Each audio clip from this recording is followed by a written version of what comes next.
हरे कृष्णा सभी को। आप सबका एक बार और स्वागत है श्रीमद् भागवतम के क्लास में। तो लगभग हम चैप्टर नंबर 9 तक कर चुके थे, जहाँ पे हमने देखा किस प्रकार से भगवान श्री हरि ने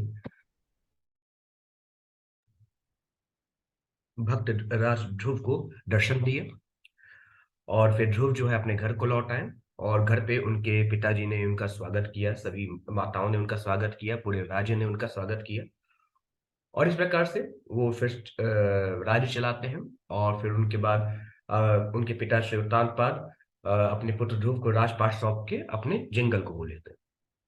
अब आगे चैप्टर नंबर 10 करेंगे, जिसका शीर्षक है यक्षों के साथ ध्रुव महाराज का युद्ध। लेकिन इसको प्रारंभ करने से पहले हम भगवान श्री कृष्ण की प्रार्थना करेंगे। तो सभी लोग अपने दोनों हाथों को जोड़ लें और भगवान श्री कृष्ण की प्रार्थना करें। ओम नमो भगवते वासुदेवाय। जन्माधस्य यतो अन्व्यादितरश्चार्थस्य विज्ञस्वराट् तेने ब्रह्म हृदयादि कवये मुह्यन्ते सूर्याः तेजोवारी मृदाम यथ विनिमयो यत्र सर्गो मृषा धाम्ना स्वेन सदा निरस्कुहकं सत्यं परं धीमहि। नारायणं नमस्कृत्य नरं चैव नरोत्तमं देवीं सरस्वतीं व्यासं ततो जयमुदीरयेत्। हरे कृष्णा कृष्णा कृष्णा हरे हरे, हरे रामा रामा रामा हरे हरे, हरे कृष्णा। अब हम चैप्टर नंबर 10 स्टार्ट करेंगे, जिसका शीर्षक है यक्षों के साथ ध्रुव महाराज का युद्ध। मैत्रेय उवाच प्रजापते दुर्हितरं शिशुमारस्य वै ध्रुवः उपये मे भ्रमिं नाम ततसुतो कल्पवत्सरो। अब मैत्रेय मुनि कहते हैं, हे विदुर, तत्पश्चात ध्रुव महाराज ने प्रजापति शिशुमार की पुत्री के साथ विवाह कर लिया, जिसका नाम भ्रमी था। उसके कल्प तथा वत्सर नामक दो पुत्र उत्पन्न हुए। फिर आगे मैत्रेय मुनि कहते हैं, इलायामपि भर्यायाम वायोः पुत्रया महाबलः पुत्रमुट्टे कलमानामानाम योशी रतन जनत। अब यहाँ पे मैत्रेय मुनि कहते हैं, अत्यंत शक्तिशाली ध्रुव महाराज की एक दूसरी पत्नी थी, जिसका नाम ईला था, और वह वायुदेव की पुत्री थी। उससे उन्हें एक अत्यंत सुंदर कन्या तथा उत्कल नामक एक पुत्र उत्पन्न हुआ। फिर आगे मैत्री मुनि कहते हैं, उत्तम अस्तव कृतो द्वाहो मृगयायाम बलिय सदा हतः पुण्य जने नाद्रो तन्मातास्ते गतिम गतः।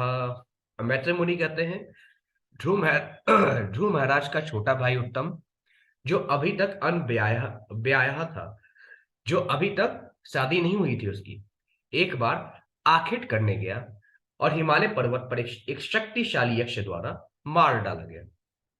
उसकी माता सुरुचि ने भी अपने पुत्र के पथ का अनुसरण किया, अर्थात मर गई, जैसा कि भगवान विष्णु ने ध्रुव महाराज को बतलाया था। फिर आगे मैत्री मुनि कहते हैं, ध्रुवो भातृवधम श्रुत्वा कोपामर्श सुचापृतः जैत्रम सैन्दन्मास्थाय गतः पुण्य जनालयम। अब यहाँ पे मैत्री मुनि कहते हैं कि जब ध्रुव महाराज ने यक्षों द्वारा हिमालय पर्वत पे अपने भाई उत्तम के वध का समाचार सुना, तो वे शोक तथा क्रोध से अभिभूत हो गए। वे रथ पर सवार हुए और यक्षों की पूरी अलकापुरी पर विजय करने के लिए निकल पड़े। फिर आगे मैत्री मुनि कहते हैं, गतवोदिचिं दिशं राजा रुद्रानुचर सेवितां ददर्श हिम वददरोणयां पुरीं गुह्यक संकुलाम। अब यहाँ पे मैत्री मुनि कहते हैं, ध्रुव महाराज हिमालय प्रखंड की उत्तरी दिशा की ओर गए। उन्होंने एक घाटी में एक नगरी देखी, जो शिव के अनुचर भूत प्रेतों से भरी पड़ी थी।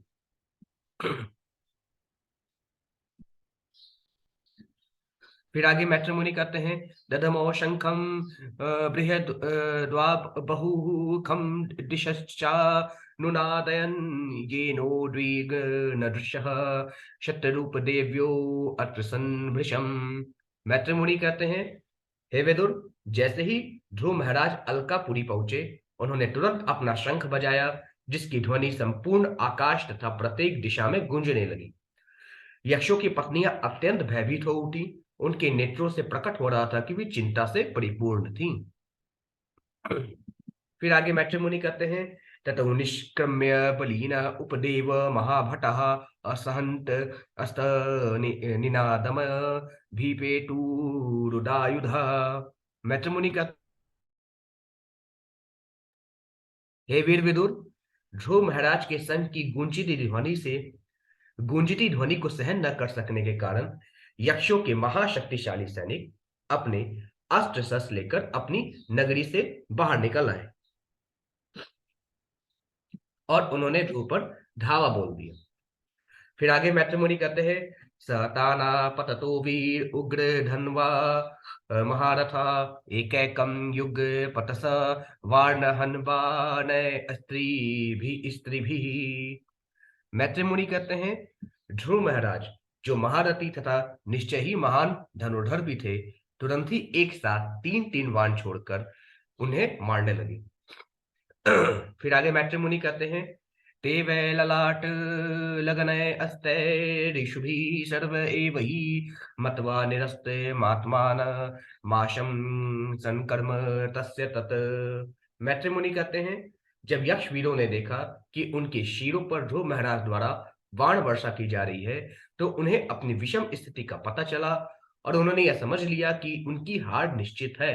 किंतु वीर होने के नाते उन्होंने ध्रुव के कार्य की सराहना की। फिर आगे मैत्रिमुनि कहते हैं, ते अपि चामु ममरीश अश्यन्तः पाद स्पर्श मिवोरगः शरैर विध्यन् युग पदिद व गुणम प्रचीकिर्वश कीर्षवः। मैत्रिमुनि कहते हैं यहाँ पे, जिस प्रकार सर्प किसी के पांव द्वारा कुचले जाने को सहन नहीं कर पाते, उसी प्रकार यक्ष भी ध्रुव महाराज के आश्चर्यजनक पराक्रम को न सह सकने के कारण उन पर एक साथ उनसे दुगुने बाण अर्थात प्रत्येक सैनिक छह छह बाण छोड़ने लगे और इस प्रकार उन्होंने अपनी शूरवीरता की बड़ी बहादुरी से प्रदर्शन किया। फिर आगे मैत्रिमुनि कहते हैं, ततः परिधनी स्त्री प्राश्यशूल परश्वधय शक्त्य रिष्टि विभुषु विभुषुंडी भीष्टित्र वाजः शरैरपि अभयवर्ष अन् प्रकूपितः सरथम सहसारथिम इक्षन्त अस्त अत प्रतिकर्तु मयूतानां त्रयोदशः। मैत्रिमुनि कहते हैं, यक्ष सैनिकों की संख्या 1,30,000 थी। वे सभी अत्यंत क्रुद्ध थे और ध्रुव महाराज के आश्चर्यजनक कार्यों को विफल करने की इच्छा लिए थे। उन्होंने पूरी शक्ति से महाराज ध्रुव और उनके रथ तथा सारथी पर विभिन्न प्रकार के पंखदार बाणों, परिधों, निस्त्रिशों, तलवारों, प्राशूलों, त्रिशूलों, पर अश्वों, बर्षों, शक्तियों, रिष्टियों यानी भालों तथा भृशुंडियों से वर्षा की। फिर आगे मैत्रिमुनि कहते हैं, औत्तान पादिहि स तदा शस्त्रवर्षेण भूरिणा न एवा दृश्यता अक्षन्न आसारेण यथा गिरिहि। मैत्रिमुनि कहते हैं, ध्रुव महाराज आयुधों की निरंतर वर्षा से पूरी तरह ढक गए, मानो निरंतर जल वृष्टि से कोई पर्वत ढक गया हो। फिर आगे मैत्रिमुनि कहते हैं, हाहाकारस्त दैवासी अत्सि धानाम दिवि पश्यताम हतो अयम मानवः सूर्यो मग्नः पुण्य जनार्णवे। मैत्रिमुनि कहते हैं,